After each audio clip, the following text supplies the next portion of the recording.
Everyone, welcome back to my channel. तो आज हम पढ़ेंगे मिसलेनियस, वो भी किसका, इंडियन पॉलिटी एंड कॉन्स्टिट्यूशन। बहुत बहुत बहुत इम्पॉर्टेंट है, हम कह सकते हैं। क्यों इम्पॉर्टेंट है? क्योंकि अक्सर आपको एग्ज़ाम में इससे रिलेटेड क्वेश्चंस आपको मिल जाएंगे। और मतलब इसके मिसलेनियस में ऐसे ऐसे क्वेश्चन है ना, मैं दावे के साथ कह सकती हूँ, जो आप लोगों ने एग्ज़ाम दिया होगा डेफिनेटली उसमें कुछ ना कुछ क्वेश्चंस तो आए ही होंगे। तो पहला है और इम्पॉर्टेंट जो हम रहेगा वही कवर करेंगे। Indian constitution came into force on Magh Shukla Ashtami Samvat 2006 Vikram. तो भारत का संविधान जिस दिन लागू हुआ था उस दिन था माघ शुक्ल अष्टमी, संवत था 2006 विक्रमी। फोर्थ स्टेट को प्रेस बोला जाता है। पहले इलेक्शन कमिश्नर थे भारत के Sukumar Singh. Constituent assembly adopted the constitution on 26 November. ये तो बहुत कॉमन हो गया, अब ऐसा देखने को मिलता भी नहीं है, इतना आसान क्वेश्चन। भारत का संविधान किस दिन बन करके तैयार हुआ था? 26 नवंबर 1949 को। भारत के संविधान को फ्लेक्सिबल और रिजिड बोला गया है। राष्ट्रपति बनने की सबसे कम उम्र जो है वो 35 है। एस राधाकृष्णन, एपीजे अब्दुल कलाम, जाकिर हुसैन, इन लोगों को भारत रत्न मिला है।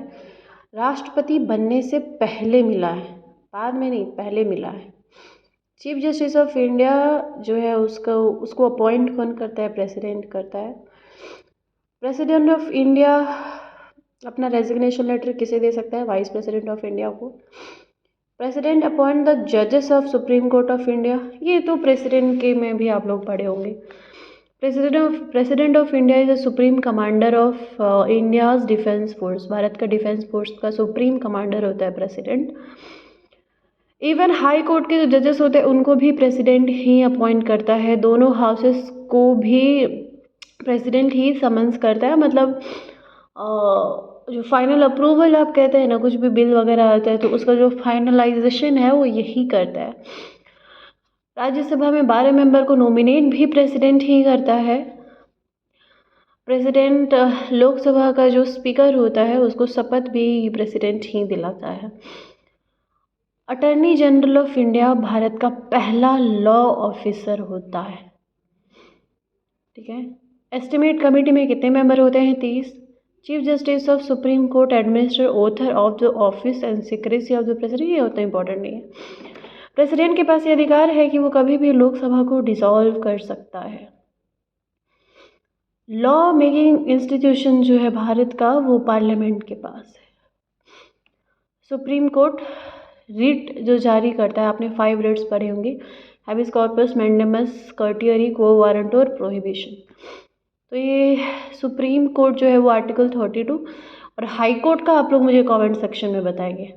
लोकसभा के पहले स्पीकर थे जीवी मावलंकर।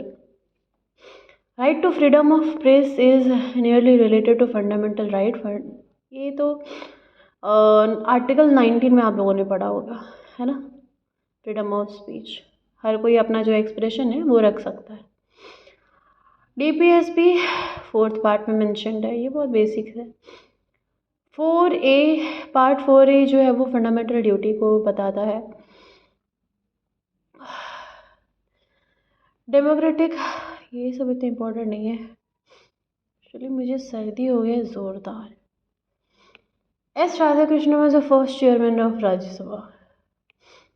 डीपीएसपी कहाँ से लिया गया? इरिस के संविधान से लिया गया, या फिर आयरलैंड भी कह सकते हैं। वो वहाँ पे हमने लुसेंट में ही इतना बड़ा पूरा एक पैराग्राफ में दिया हुआ है ना कि कौन से देश से क्या क्या कलेक्ट करके भारत का संविधान बना था। वो आर्टिकल 15 भारत का संविधान है जो बताता है कि किसी भी आधार पे, ना धर्म के आधार पे, ना जाति के आधार पे, ना किसी भी आधार पे भेदभाव नहीं करना चाहिए, ना जन्म स्थान के आधार पे। लोकसभा के मेंबर ही नो कॉन्फिडेंस मोशन जो है वो यूज़ कर सकते हैं, इसका बेनिफिट ले सकते हैं। In democratic form of government people are source of all, but important नहीं है। मनी बिल को राज्यसभा रिजेक्ट कर सकता है 14 दिन के अंदर। ये क्वेश्चन अक्सर एसएससी वगैरह में पूछे हुए। लोकसभा को हाउस ऑफ पीपल बोला जाता है। 368 अमेंडिंग प्रोसीजर है। फंडामेंटल ड्यूटीज़ जो है वो भारत के संविधान में सभी नागरिकों के लिए है। डेविड मुनरेटा ये जो पार्टी है उसका फाउंडर कौन थे? CN अन्नादुराई।